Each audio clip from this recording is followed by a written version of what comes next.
বন্ধুরা কেমন আছো? আশা করি সকলে ভালো আছো। বন্ধুরা, QQILM চ্যানেল আজ আপনাদের জন্য নিয়ে এসেছে সহি আল বুখারী শরীফ, হাদিস নং 113।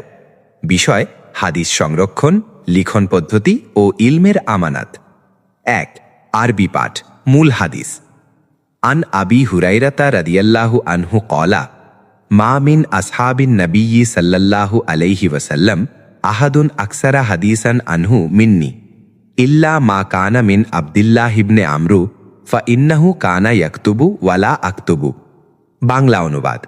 হযরত আবু হুরায়রা রাদিয়াল্লাহু আনহু বলেন, নবী সাল্লাল্লাহু আলাইহি ওয়াসাল্লামের সাহাবীদের মধ্যে আমার চেয়ে বেশি কেউ তার থেকে হাদিস বর্ণনা করেননি, তবে আবদুল্লাহ ইবনে আমর রাদিয়াল্লাহু আনহু ছাড়া, কারণ তিনি হাদিস লিখে রাখতেন আর আমি লিখে রাখতাম না। বিসমিল্লাহির রহমানির রহিম। প্রিয় ভাই ও বোনেরা, আজ আমরা এমন একটি হাদিস নিয়ে আলোচনা করছি যেটি পুরো হাদিস শাস্ত্রের ভিত্তি বলা যায়। আজ যারা প্রশ্ন তোলে, হাদিস কি নির্ভরযোগ্য, হাদিস কি লেখা হতো, কেন একজন সাহাবী এত বেশি হাদিস বর্ণনা করলেন, এই একটি মাত্র হাদিসই সব প্রশ্নের শান্ত ও যুক্তিসঙ্গত উত্তর। ঐতিহাসিক প্রেক্ষাপট, নুজুল বা পরিস্থিতি। সাহাবায়ে কিরামের যুগ।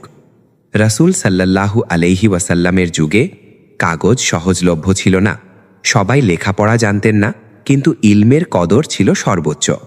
আবু হুরায়রা রাদিয়াল্লাহু আনহু ইসলাম গ্রহণ করেন দেরিতে, কিন্তু তিনি সারাক্ষণ নবী সাল্লাল্লাহু আলাইহি ওয়াসাল্লামের সান্নিধ্যে থাকতেন। দুনিয়াবি কাজে জড়িত ছিলেন না, স্মৃতিশক্তি ছিল অসাধারণ।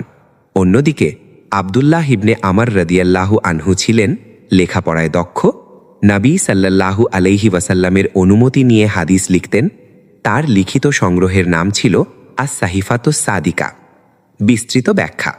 হাদিস লেখা নিষিদ্ধ ছিল, এই ধারণার জবাব। এই হাদিস স্পষ্ট প্রমাণ, তিনি লিখে রাখতেন।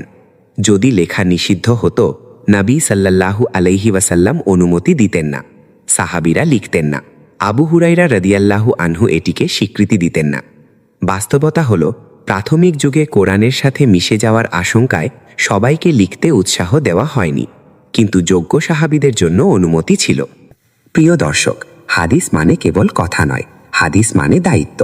আজ আপনার কলম, কিবোর্ড, মোবাইল সবই এই আমানতের অংশ।